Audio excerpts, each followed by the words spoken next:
эмне үчүн биздин ата энелерибиз мурун ооруган эмес да, а биз азыр ушу жеген тамактан, ошо табактагы тамактан ооруп калып атабыз. Биздин ата энелерибиз көбүрөөк кыймылдаган. Эне онду төрөгөн. 10 баланы өйдө болуп, өйдө кылган, көтөргөн, эңкейген, турган, көрдүңүзбү? Биз курсактагы органдарды иштеткенбиз да. Эңкейип туруп, курсактагы органдарды иштеткенбиз. Өттүн чыгышына жардам бергенбиз, ашказан иштесине жардам бергенбиз, ичегилердин түтүлүшүнө жардам бергенбиз. Эне отуруп алып 10 баланын кирин жууган, 10 болбосо да 5 бала бар, биз 6 бир тууган болгонбуз. 6 баланын баласы кирин жууган апабыз. Азыр эмнеге ооруп атабыз? Азыр бардыгы айтат, оору жашарды, ооруну жашарткан өзүбүз болобуз. Кандайча? Көп отурабыз. Телефонду көп тиктейбиз, эңкейбейбиз, кыймылдабайбыз, булчуңдарды түртпөйбүз, ичегилерди иштетпейбиз, өттөрдүн чыгышына жардам бербейбиз. Анан кийин тамактан көбүбүздүн жегенибиз химикат. Бардык нерсе химикат. Фанта, кола, летсго, бале, батер, кагаздын ичиндеги соктор, мен эч кимди ишенбейм.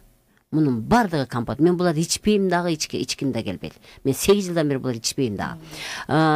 Тамактарды карагыла, кириешки, мириешки, чипсы, мипсы. Булардын бардыгы, булардын ичине өт эритпей турган химикат кошулат да. Ошон үчүн булар неме айныбайт. Ачып кетпейт, кычып кетпейт. Бир профессор бир немесинде мынтип эскерип айткан. 30 жашында 15 жашында пальтосун эскерип немеге чердакка илип койгон экен. Ап келип баягы 15 жашында пальтосун караса ичинде фастфуд жүрүптүр. 15 жылда чирген эмес. Мына бул эскермени издесе табат адамдар. Демек, биздин организм натуралдык гана нерсени эртет да.